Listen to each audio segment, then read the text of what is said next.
जय हिंद दोस्तों, स्वागत है आपका अपने परिवार आदित्य रंजन सर कंसेप्ट्स में। मेरे भाई, ये जो चैनल है आप लोगों के लिए इसलिए बनाया गया है ताकि इसके ऊपर में बहुत ही महत्वपूर्ण कंसेप्ट बताए जा सकें और आप लोगों को सीधा फायदा जो है वो पहुंचाया जा सके। तो इसीलिए तहे दिल से स्वागत करते हैं आपके इस नए से प्लेटफॉर्म पे और इसका पूरा फायदा उठाइए और यहाँ पर वीडियो को लेकर शुरू से लेकर अंत तक जो है सारी वीडियोस को देखिए।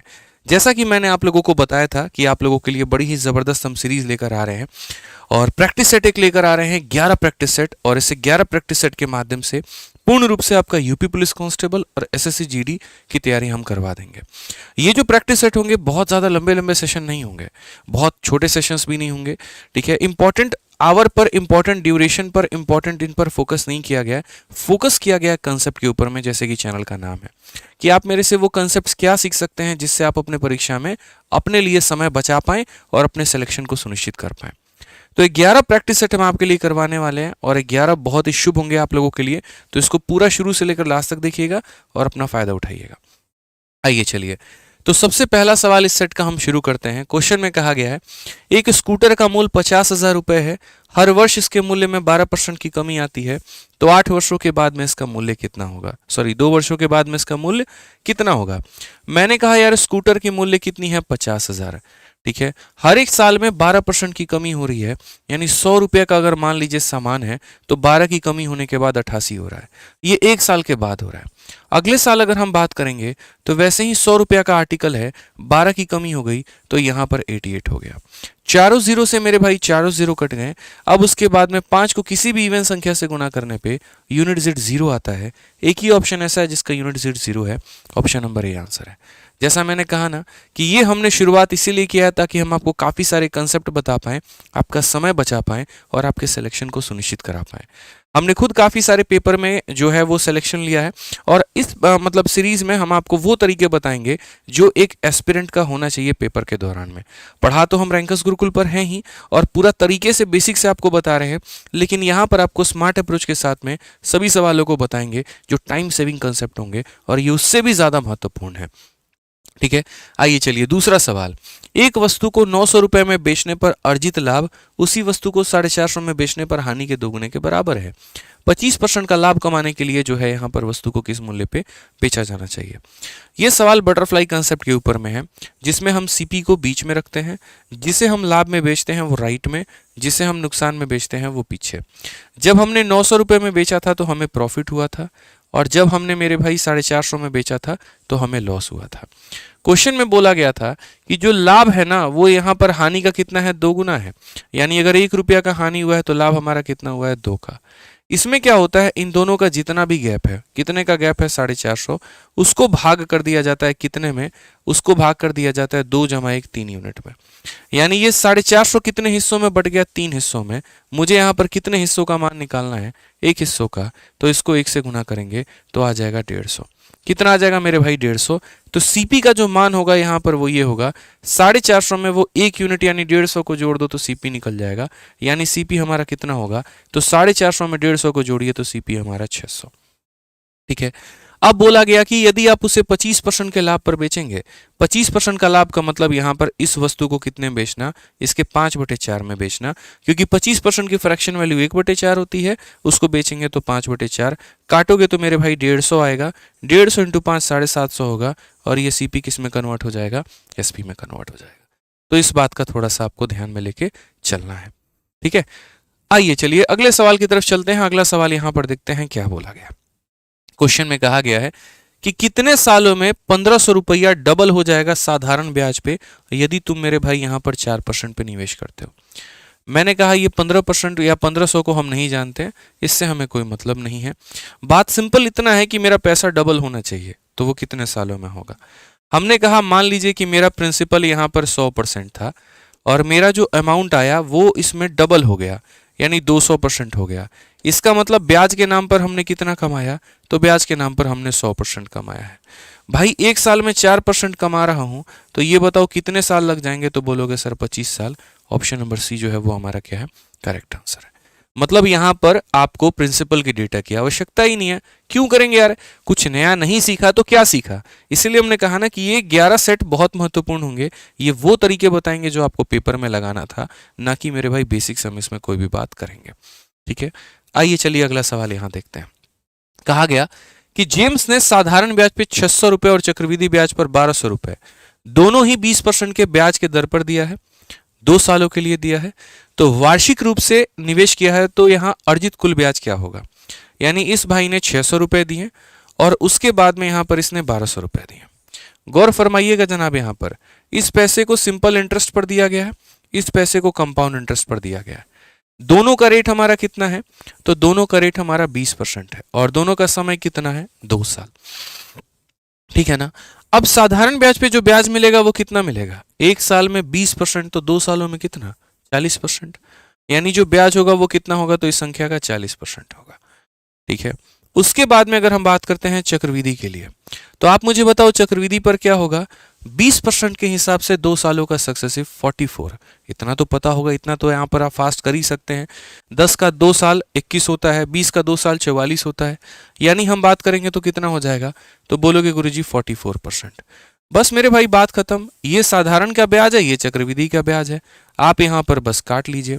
यहाँ पर देखेंगे तो कितना आ जाएगा आपका 240 रुपये, और यहाँ पर देखेंगे तो 12 चौके 48, 12 चौके 58, 2 52। मेरे भाई आपका बड़े प्यार तरीके से 768 आ गया। Option number D for Devsena correct answer है। ठीक है, तो 2 सालों का साधारण ब्याज यहाँ से निकाल लीजिए, 2 सालों का चक्रवृद्धि यहाँ से निकाल लीजिए और दोनों को जोड़ के अपना उत्तर कर लीजिए। आ जाओ चलो यहाँ पे नेक्स्ट क्वेश्चन की बात करते हैं। यूपी कांस्टेबल में पूछा गया है ये सवाल और परेशान कर सकता है, बट कोई बात नहीं, 2 सेकंड में हम इसे हल कर लेंगे। आप यहां पर देखिए x अपॉन वाई का मान दिया है, इक्वेशन दिया है और बोला है y का मान क्या होगा। जिसके सामने जो होता है वही उसका मान होता है। तो अगर x के सामने 4 है और y के सामने 5 है तो वही उसका मान होगा। तो 7 इंटू 4 हमारा कितना होना चाहिए, 28 होना चाहिए।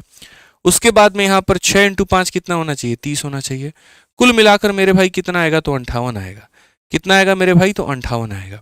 बट हमने यहाँ क्या देखा, यहाँ तो 58 का आधा दिया गया है, कितना, 29। इसका मतलब जो वैल्यू भी है तो वो क्या होगी, आधी। तो 4 का आधा हो जाएगा 2, 5 का आधा हो जाएगा 2.5। गौर से देखो किसका मान पूछा गया, y का, तो y का मान क्या होगा, 2.5। ऑप्शन नंबर ए आंसर है। ठीक है, पसंद आए तो वीडियो को सब्सक्राइब करने से पीछे नहीं हटना है, क्योंकि आपको नोटिफिकेशन तभी मिलेगा जब आप चैनल को सब्सक्राइब करोगे। तो रोज आपको नोटिफिकेशन जाएगा, भैया क्लास आपको अपलोड हो चुकी है, जल्दी से इसको देख लो और मैथ्स अपना सुधार लो। लेकिन वो तब जाएगा जब सब्सक्राइब कर लोगे। ठीक है, तो सब्सक्राइब कर लेना और लाइक कर देना वीडियो को भाई, अच्छा लगे तो। ठीक है, आओ चलो यहाँ पे नेक्स्ट क्वेश्चन की बात करते हैं। यहाँ पे नेक्स्ट क्वेश्चन यहाँ पढ़ते हैं। 6 नंबर सवाल क्या कहा है। राम ने 12,000 रुपए लगाकर व्यापार प्रारंभ किया। 6 महीने के बाद रहीम ने भी 15,000 लगाकर जो व्यापार साझा कर दिया। यदि वर्ष के अंत में राम को 6400 रुपए का लाभ प्राप्त होता है तो रहीम को कितना मिलेगा। पहली बात यहाँ पर आप मुझे बताइए, क्या दोनों का समय बराबर है, बोलेंगे बिल्कुल भी नहीं। तो समय बराबर नहीं है तो कोई बात नहीं, सीधा हम प्रॉफिट का रेशियो लिखेंगे। प्रॉफिट बराबर क्या होता है, इन्वेस्टमेंट इनटू टाइम। राम ने कितने रुपए लगाए थे, 12,000 लगाए थे। अगले व्यक्ति ने कितने रुपए लगाए थे, 15,000 लगाए थे। उसके बाद में यहां पर क्या बोला गया, राम ने इतने लगाए और 6 महीने के बाद रहीम इतना लगाया और वर्ष के अंत की बात की गई है। इसका मतलब इस इंसान ने पूरे के पूरे 12 महीने पैसे लगाए हैं, लेकिन इससे 6 महीने के बाद ही आया, यानी इससे 6 महीने कम। यानी कितना महीना, तो 6 महीना। तो इसका प्रॉफिट इसका इन्वेस्टमेंट इनटू टाइम और इसका प्रॉफिट इसका इन्वेस्टमेंट इनटू टाइम। ये तो ऐसे मुफ्त में कट गए 3 जीरो यहाँ पर। आप अगर काटोगे, देखो 6 से काटोगे तो 2 बार में आपका कटेगा भाई, 3 से काटोगे तो आप 4 बार में, और 3 से काटोगे तो यहाँ 5 बार में। 8 और 5 का प्रॉफिट ये साझा करेंगे। किस अनुपात में करेंगे, 8 और 5 का प्रॉफिट ये साझा करेंगे। बोला गया यदि वर्ष के अंत में राम को 6400 का लाभ हुआ तो रहीम को कितने का होगा। यानी इसकी वैल्यू कितनी है, तो 6400 है। ठीक है, तो यहाँ पर रहीम को कितना होगा। ये 8 का कितना गुना है, 8 गुना। तो 5 का 8 गुना कितना होता है, तो 40। मुफ्त में 2 जीरो हैं तो मुफ्त में 2 जीरो लगाइए। ऑप्शन नंबर ए, आओ कहीं घूमने चले, करेक्ट आंसर होगा। ठीक है, आइए चलिए अगले सवाल की तरफ बढ़ते हैं और अगला सवाल देखते हैं। यहाँ पर क्या बोला गया, बोला गया कि सर छह क्रमागत विषम संख्याओं का जो औसत है वो तो हमारा 68 है। उच्चतम और न्यूनतम संख्याओं के बीच का जो घन है, मतलब बीच का जो अंतर है, उनका घन बताइए। अब यार आपको क्या लगेगा, पता है, पता नहीं यार ये कौन सा संख्या होगा जिनकी औसत यहाँ पर ये होगी, और मेरे को पता है वीडियो पॉज करके आप लग गए होगे स्मॉलेस्ट संख्या निकालने में, लार्जेस्ट संख्या निकालने में, डिफरेंस निकालने में, क्यूब करने में। मैं बोलता हूँ ऐसा मत करो। कोई बच्चा अगर ये भी सोचे अरे उस ऑप्शन को टिक करेंगे जो परफेक्ट क्यूब है, तो भाई ये भी परफेक्ट क्यूब है, ये भी परफेक्ट क्यूब है, ये भी क्यूब है, तो टिक नहीं कर पाओगे। सिंपल सी एक बात बताता हूँ, चाहे तुम्हारी ऑड की सीरीज हो चाहे तुम्हारी इवन की सीरीज हो, जितनी भी संख्या दी गई है, अगर 6 कॉन्जिक्यूटिव ऑड नंबर दिए हैं, तो यहां पर जैसे मानो 1 संख्या, 2 संख्या, 3 संख्या, 4 संख्या, 5 संख्या, 6 संख्या, ये स्मॉलेस्ट होता है और ये हाईएस्ट होता है। अगर आप इनके बीच में जो डिफरेंस चाह रहे होते हैं, तो ये डिफरेंस को निकालने के लिए क्या करिए, जितनी भी संख्या दी गई है ना उसमें कम कर दीजिए। 6 दिया गया है तो उसमें कम कर दीजिए, और यहां हर एक संख्या में डिफरेंस कितने कितने का होता है, 2 का, तो यहां डिफरेंस आ जाएगा 10 का, और 10 का आ जाएगा तो आप यहां पर 10 का क्यूब कर दीजिएगा, तो आपका आंसर कितना आ गया, 1000। ऑप्शन नंबर ए आंसर है। ये 68 से कोई वास्ता ही नहीं है। उदाहरण के तौर पे हम आपको लेकर भी दिखा देते हैं। मान लीजिए यहां पर ये हम ले रहे हैं लगातार के मेरे भाई 5, यहां पर देखिए 1 2 3 4 5 है, ये लगातार की कितनी संख्या ले ली हमने, 6 संख्या ले ली। इन दोनों में जरा डिफरेंस देखना कितने का है, 10 का। वो छोड़ो, बीच से कोई संख्या उठा लो यार, जैसे मानो 17 हो गया, 19 हो गया, 21 हो गया, 23 हो गया, 25 हो गया और 27 हो गया। डिफरेंस देखना कितने का, 10 का। तो कभी भी कोई भी उठाओगे ना तो हमेशा उनके जो गैप होते हैं उनका डबल होता है, और गैप किसके बराबर होता है, नंबर ऑफ संख्या माइनस 1। 6 संख्या है तो 5 गैप होंगे, 10 संख्या है तो 9 गैप होगा, 20 संख्या है तो 19 गैप होंगे। ठीक है, तो यहां पर गैप निकाल दो, ये गैप था उसका डबल कर दिया तो ये डिफरेंस आ गया, उसी का क्यूब करना था, उत्तर हमारा आ गया। ठीक है, आओ चलो, ये थोड़ा सा परेशान हो सकता है आपको कर दे, बट मैंने क्या कहा, परेशान नहीं होना है। पढ़िए सवाल को, क्या बोला गया है। एक मजदूर m मिनट में x वस्तुओं का निर्माण करता है, तो आधे घंटे में वह कितनी वस्तुएं बनाएगा। आधे घंटे में वह कितनी वस्तुएं बनाएगा। मैंने कहा यार कितनी वस्तुएं तुमने बनाई है x, और कितने मिनट में बनाई है तो तुमने m मिनट में बनाई है। आधे घंटे का मतलब 30 मिनट में तुम कितना बनाओगे, 30x upon m। Option number जो सी है वो करेक्ट आंसर। बड़ा सिंपल लॉजिक है यार, इतना बना रहे हो इतने मिनट में, तो 30 मिनट में कितना बनाओगे, तो इंटू 30। बोलते हैं ना, जितना दिया गया होता है उससे भाग करना होता है, और जो पता करना होता है उससे गुणा करना होता है। सिंपल सी बात है यार। आइए चलिए 9 नंबर सवाल देखते हैं क्या बोला गया। कविता, सविता, बबीता 5, 8 और 2 के गति से जो है वो पी क्यू के तक चल रही हैं, और सभी द्वारा क्यू तक पहुंचने में लगने वाला समय का अनुपात क्या होगा। मतलब यहां पर क्या है, ये एक पर्सन है, ये पर्सन है, ये मतलब 3 लोग हैं यहाँ पे इस मंडली में, इनको एक पर्टिकुलर डिस्टेंस पे जाना है। ठीक है, बोला गया यहां पर स्पीड का अनुपात दिया गया है इतना है, तो बताओ टाइम का अनुपात कितना होगा। जब हमारी दूरी समान होती है ना, देखिए फॉर्मूला आप लोग क्या पढ़ते हैं, फॉर्मूला पढ़ते हैं स्पीड बराबर डिस्टेंस अपॉन टाइम। तो जब हमारी दूरी समान होती है तो स्पीड का उल्टा कौन होता है, टाइम होता है, यानी इन रेशियोज के उल्टा करने हैं। अब मेरे को पता है आप लोग यहाँ पर क्या करोगे, जो जनरल आप लोगों का तरीका होता है वो ये बोलते हो, सर स्पीड का रेशियो है 5, 8 और 2, तो टाइम का क्या होगा, इसका उल्टा। तो आप यहाँ पर एलसीएम लोगे, डिवाइड करोगे, इसको ढक के इसे मल्टीप्लाई करोगे। दुनिया के ये सारे नौटंकी बंद करो भाई मेरे। जब भी उल्टा करना होता है ना, तो जरूरी नहीं है तीसरे वाले को ध्यान देना। आप इन दो को देखो, 5 और 8 है ना, तो 5 और 8 का उल्टा कितना होता है, 8, 5। Option number B answer. बाकी किसी में 8, 5 का रेशियो नहीं बन रहा है। क्यों इतनी मेहनत करे यार, अगर मेरे 2 ऑप्शंस में होते फिर मैं 8, 2 का उल्टा 2, 8 देखता। अगर मेरी किस्मत इतनी खराब होती कि वो भी मिल जाते, फिर मैं 5, 2 का उल्टा 2 और 5 का देखता। समझ रहे हो बात को लेकर। तो ये सारी बातें देखनी है। हालांकि फिर भी अगर आपका दिल कर रहा है कि नहीं भैया हमको तो बेसिक से ही जाना है, तो यहां पर ऐसा होता है जब भी रेशियोज के उल्टा करते हैं इसे ढकिए, तो 8 इंटू 2 कितना आ जाएगा, 16। फिर उसके बाद यहाँ 8 को ढकिए, 5 इंटू 2 कितना आ जाएगा, 8। फिर उसके बाद इसको ढकिए, 5 इंटू 8 कितना हो जाएगा, 40। काट लीजिए जनाब, यहाँ पर आप 2 से काटेंगे 8 बार में, इसे काटेंगे 5 बार में, इसे काटेंगे 20 बार में, तब भी आपका वही रेशियो आएगा। ठीक है, तो क्यों जाना हर किसी को भाई, उल्टा होने का मतलब ए बी का उल्टा बी ए बी तो होता है, और फॉलो कर रहा था ना ऑप्शन नंबर बी, तो टिक क्यों नहीं किया। ऐसे ही पेपर में लगाना, नहीं तो बड़ी दिक्कत आएगी। अब यहां देखो क्वेश्चन में क्या बोला गया। इस क्वेश्चन में कहा गया कि 4 घंटे में एक नाव धारा के साथ में 12 किलोमीटर चलती है। समान समय में धारा के विपरीत जो है यहां पर वो चल रही है 6 किलोमीटर की दूरी। शांत जल में नाव की गति। आप ये बताइए, धारा के आप साथ चल रहे हैं तो कौन सी स्पीड निकलेगी, x प्लस वाई। विपरीत चल रहे हैं कौन सी स्पीड निकलेगी, x माइनस वाई। तो जब आप साथ चले तो वो वाली स्पीड ये थी, जब आप विपरीत चले तो वो ये स्पीड थी। स्पीड बराबर क्या होता है, तो स्पीड बराबर डिस्टेंस अपॉन टाइम होता है, यानी 12/4, 12/4 का मतलब कितना हो जाएगा, 3। और विपरीत चलने का मतलब यहां पर क्या होता है, डिस्टेंस अपॉन टाइम होता है 4/6, यानी ये कितना हो जाएगा, 1.5। आपको यहां पर क्या करना है, तो आपको यहां पर जो है y का मान निकालना है। 1000 बार बोला है, x का मान निकालना हो जोड़कर आधा करो, और y का मान निकालना हो तो क्या करो, घटाकर आधा करो। 3 में से घटा दो 1.5, और 1.5 का मेरे भाई क्या करो यहां पर आधा। ठीक है, बोला गया ना नाव की गति निकालनी है, तो नाव की गति निकालनी है तो हम यहां पर क्या करेंगे, x का मान निकालेंगे, और x का मान निकालने के लिए क्या करेंगे, जोड़कर आधा। 4.5 का आधा हमारा कितना हो जाएगा, 2.25। ऑप्शन नंबर ये हमारा उत्तर है। ठीक है, बहुत परफेक्ट बाबू। आ जाओ नेक्स्ट क्वेश्चन, यहां पर देखो क्या बोला गया। बोला गया वह छोटी से छोटी संख्या ज्ञात करिए जिसके द्वारा 1200 को पूर्ण वर्ग बनाने में किससे गुना किया जा सके। मतलब हम आपको ये ऑप्शन दे रहे हैं और बोले भैया इसको किससे मल्टीप्लाई तुम करोगे कि ये परफेक्ट स्क्वायर बन जाए। सीधा ऑप्शन नंबर बी आंसर है। बोलोगे कैसे, अरे यार एक बात बताओ ना भाई, सुनो, ये तुम्हारा 00 का मतलब 100, ये परफेक्ट स्क्वायर है। ये 12 को गुना करके क्या बना देना है, परफेक्ट स्क्वायर। और 12 इंटू 3 तुम्हारा कितना होता है, 36, जो कि अपने आप में परफेक्ट स्क्वायर है। बोलोगे नहीं सर छोटी बोला था, आप सीधा 3 कैसे उठा लिए। अरे 12 इंटू 2 देखो 24, हुआ नहीं हुआ ना, तो इसके बाद में यहां पर 3 ही को तो उठाएंगे ना। उस पर मामला नहीं बनता तो किसी और पर भी ट्राई करते हैं। ठीक है, बट जब मामला अपना यहीं पर सेट हो गया तो क्यों किसी और पे ट्राई करें, नहीं करेंगे। ठीक है, आइए चलिए नेक्स्ट क्वेश्चन। यही वाले अप्रोच आप लोगों को सीखने हैं। ठीक है, मैं हमेशा क्यों कहता हूं, देखो मैथ्स में जब भी हमने अपने पेपर्स को सॉल्व किया, हमने बहुत कम समय के अंदर में पेपर को उड़ाया है। CHSL का पेपर हमने 9 से 11 मिनट के अंदर में खत्म कर दिया था, सिर्फ मैथ्स की बात कर रहा हूँ। बाकी 51 मिनट के अंदर में हमने बाकी सब्जेक्ट खत्म किए।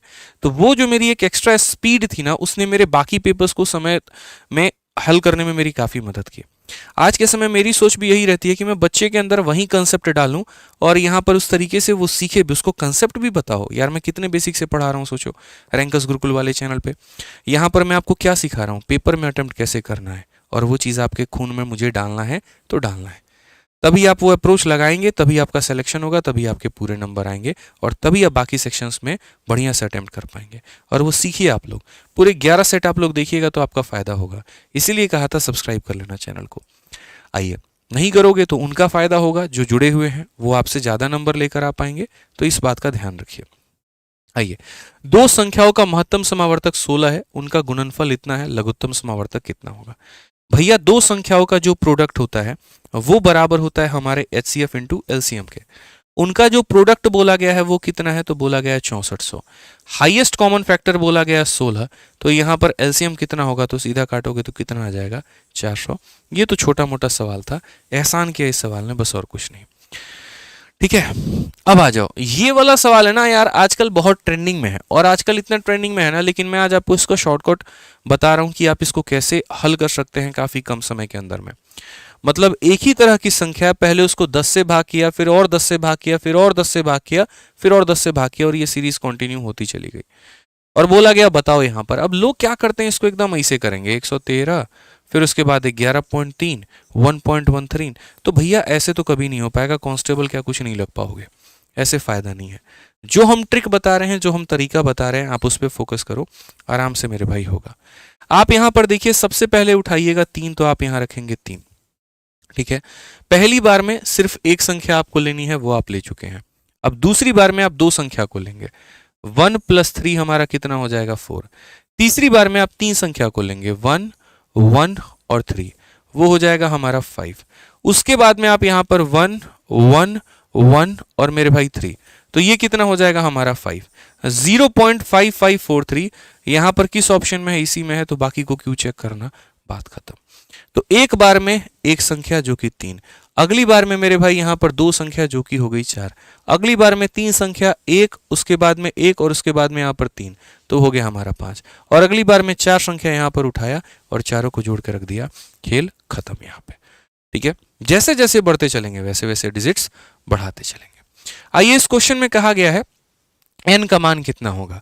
अब ये सारे 3 के ही कहीं ना कहीं पावर दिख रहे हैं, कैसे हल करेंगे? तो जैसे यहाँ पर 9 है तो 9 का मतलब 3 का पावर 2n होता है, ये हमारा 3 का पावर 5 होता है, ये हमारा 3 का क्यूब होता है, तो यहाँ पर क्यूब आएगा तो 3 इंटू 3 कितना हो जाएगा? 9 हो जाएगा।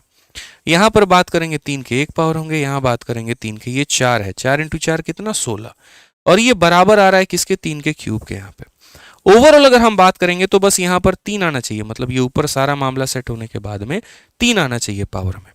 यानी अगर हम बात करेंगे तो हम बोलेंगे सर 3 का पावर देखो, 9 और 5 हो गया 14, और 16 और 1 हो गया मेरे भाई 17। समझ रहे हो बात को लेकर? तो आप यहां पर क्या बोलोगे? बोलोगे सर 14 में से आप 17 निकाल दीजिए, कितना बचेगा? माइनस का 3। फिर से रिपीट कर रहा हूं, 14 में से 17 निकाल दो, 14 माइनस 17, तो 14 माइनस 17 माइनस 3। यानी बोलोगे यहां पर सर ये माइनस 3 बराबर हो जाएगा किसके? इतने के। यानी ऊपर वाली वैल्यू हमारी 3 के बराबर होगी, तो अगर 2n माइनस 3 जो होगा वो हमारा 3 के बराबर में होगा, तो यहाँ पर 2n का मान कितना हो जाएगा? 6, तो n का मान कितना हो जाएगा? 3 हो जाएगा। कौन सा ऑप्शन है? तो ऑप्शन नंबर सी, चलो कहीं घूमने चले, करेक्ट आंसर। ठीक है, आइए लास्ट क्वेश्चन आपका 15 सवालों का ये बड़ा प्यारा सेट हमने आपके लिए क्रिएट किया था, और ये लास्ट क्वेश्चन है, देखिए, सीखिए, समझिए क्या बोला गया है। कहा गया है कि एक आयताकार भूखंड की लंबाई और इसकी चौड़ाई से मेरे भाई 3 गुनी है, भूखंड का क्षेत्रफल इतना वर्ग मीटर है, तो इसका परिमाप कितना होगा? मतलब कोई ऐसा टुकड़ा है, ठीक है, इसकी जो लंबाई है चौड़ाई की 3 गुनी है, तो अगर ये x है तो ये कितना है? 3x है। तो बोला गया यहाँ पर इसका जो क्षेत्रफल है वो 768 है, तो 3x स्क्वायर का मान हमारा कितना है? तो 768 है। तो यहाँ से x स्क्वायर का मान अगर हम निकालेंगे तो बोलेंगे सर यहाँ पर जो हो जाएगा वो 256। तो x का मान हमारा कितना होगा? तो x का मान हमारा 16 हो जाएगा। अब x का मान अगर 16 हो जाएगा तो परिमाप पूछा गया है। परिमाप का मतलब यहाँ पर क्या होता है? 2 इंटू लेंथ प्लस ब्रेथ, यानी हमारा हो जाएगा 4x। तो बोलोगे सर ये 8 इंटू 16 हमारा कितना हो जाएगा? 128। यही हमारा करेक्ट आंसर है। ऑप्शन नंबर जो सी होगा बिल्कुल हमारा सही उत्तर होगा। कौन सा ऑप्शन होगा? तो ऑप्शन नंबर सी जो होगा वो हमारा बिल्कुल सही उत्तर होगा। हालांकि एक और चीज हम आपको यहाँ पर बता दें कि जैसे आपका यहाँ पर ऑप्शन आया था ना, तो आप यहाँ पर परिमाप पर पूरा काम करते भी नहीं, आप यहाँ पर एक और शॉर्ट काम कर सकते थे। आपने जब यहाँ पर देखा ना कि x का मान हमारा 16 आया है, तो मेरे भाई x का मान 16 आया है, तो 16 को जब भी x से गुना करोगे तो वो 16 का ही मल्टीपल होगा। यानी अपने ऑप्शंस को आप 16 से डिवाइड करके देखते, सिर्फ आपका एक ही ऑप्शन करता सी, तो आप ऐसे भी टिक कर लेते। क्योंकि कई बार ऐसी कहानी होती है, पता नहीं ये कितना है, क्या वैल्यूज रहे। मानो यहाँ पर ऐसा होता 119x और 113x, उस केस में क्या 16 को उतने से गुना करते? नहीं, जो मल्टीपल होता उसी को टिक करते और आंसर लेकर आते।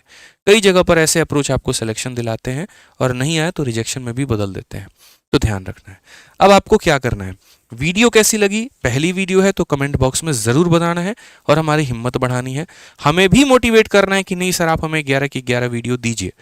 नहीं तो क्या होता है भाई, आप लोगों की तरफ से सपोर्ट नहीं मिलता है ना, तो अपनी ये जो हिम्मत है भाई वो टूट जाती है। बहुत मेहनत लगता है ऐसे कंटेंट बनाने में, क्वेश्चंस को ढूंढ के लेके आने में, उनको रिकॉर्ड करने में, पब्लिश करने में, सही समय का ध्यान रखने में। ठीक है, तो हमारी जो हिम्मत होती है वो आप लोगों से ही बढ़ती है, आपके लाइक से, आपके सपोर्ट से, आपके सब्सक्राइब से, आपके कमेंट से। तो वो हिम्मत मुझे मिलेगी तभी जब आप लोग इस वीडियो के अंदर में बड़े प्यारे प्यारे कमेंट लिखोगे, सब्सक्राइब करोगे, शेयर करोगे। ठीक है, तभी दूसरी वीडियो हम लोग लेकर आएंगे, फिर उसके बाद तीसरी लेकर आएंगे, फिर ऐसे कर करके ये सीरीज चलाएंगे। तो कैसा लगा ज़रूर बताइएगा, बाकी मिलेंगे अगले वीडियो में। आज के लिए दोस्तों इतना ही, बहुत बहुत धन्यवाद, थैंक यू।